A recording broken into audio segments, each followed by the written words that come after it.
Hello students, welcome to my channel Roots of Economics. This video is part 4 of the lesson ADAS Macroeconomic Equilibrium in the Long Run. In part 3 of this lesson, we have discussed wage price flexibility and aggregate demand shocks. So after this, let's move on to the next topic, which is the nature of long run aggregate supply curve. So students, now you know the meaning of long run. You know what all assumptions do we relax in the long run. Wages हमारी flexible हो जाती हैं, जो कि हमारी inflationary gap और recessionary gap को automatically eliminate कर देती हैं. तो अब question आता है कि long run aggregate supply curve की shape कैसी होगी. So now you will see the figure. यहाँ पे हमने y axis पे लिया है again price, x axis पे we are taking the real GDP. और यहाँ पर हमारा long run aggregate supply curve कैसा बना है, perfectly inelastic, parallel to the Y axis, straight line parallel to the Y axis. तो यहाँ पर हमारी जो इनकम निकल कर आई है वो क्या है, इनकम लेवल वाई, जिसका ये मतलब है कि लॉन्ग रन में हमारी aggregate supply becomes independent of change in price. चाहे हमारा प्राइस P हो, चाहे हमारा प्राइस P1 हो, लेकिन हमारी इनकम कितनी रहेगी, which is income level Y. अगर आपकी इनकम Y से कम है या Y से ज्यादा है, अगर आप Y1 पर हो या Y2 पर हो, तो ऑटोमेटिकली वेज फ्लेक्सिबिलिटी के थ्रू आप कहां पर आ जाओगे, इक्विलिब्रियम लेवल Y. तो ये Y लेवल ऑफ इनकम क्या इंडिकेट करता है, full employment equilibrium level, where your potential GDP is equal to your actual GDP.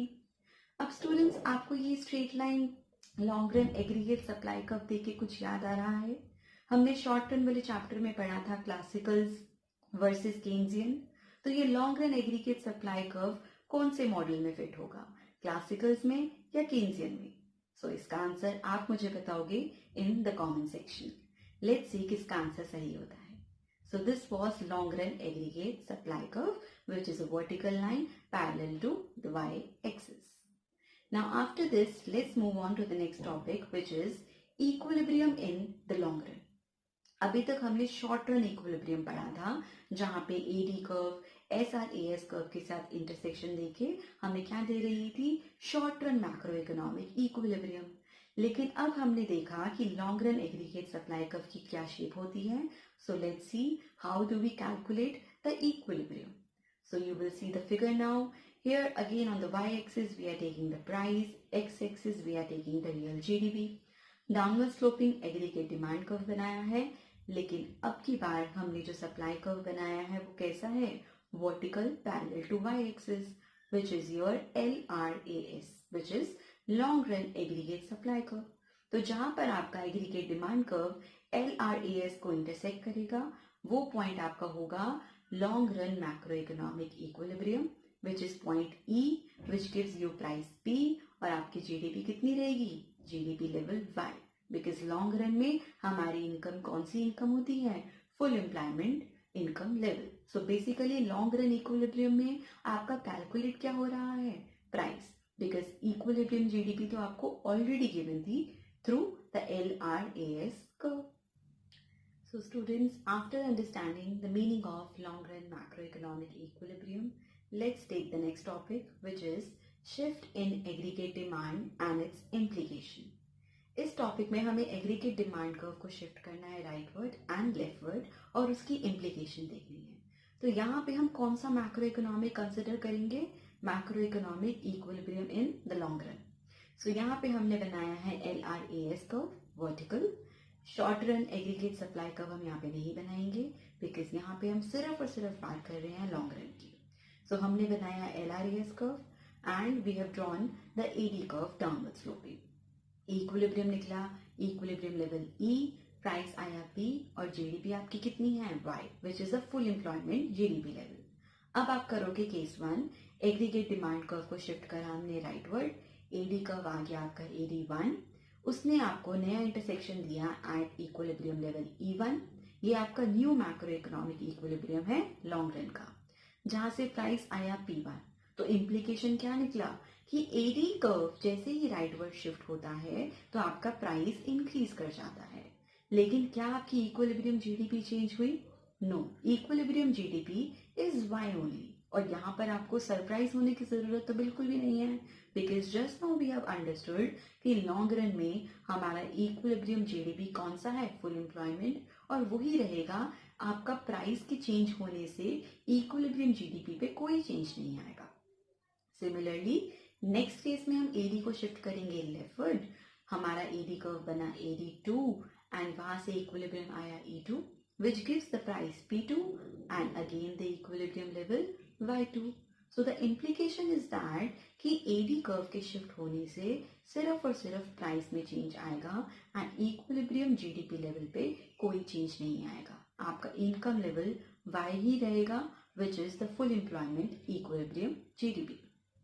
So students, let's do the last topic of this video, which is shift in LRAS and its implication.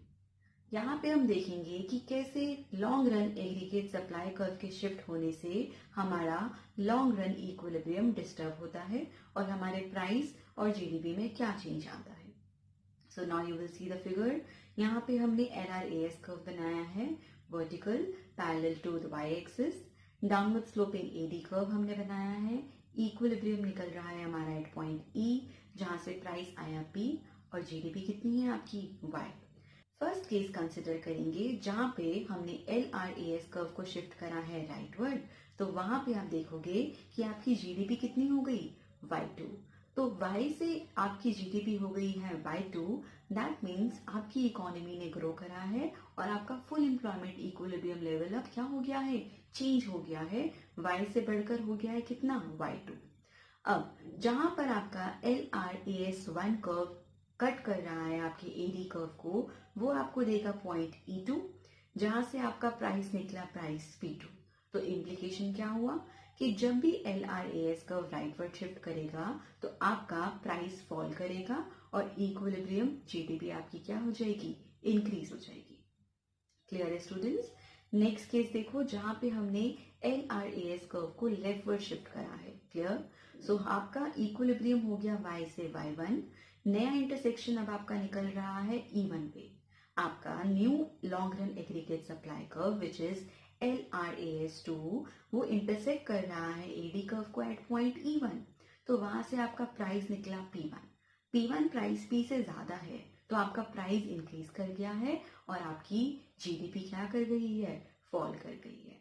So this is the implication of the shift in long run aggregate supply curve.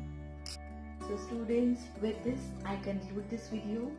In the next video, I am going to cover the last portion of this chapter, which is how to eliminate inflationary gap and recessionary gap using a fiscal policy. That topic is very important again from the exam point of view. So till then, revise from this video and happy learning students.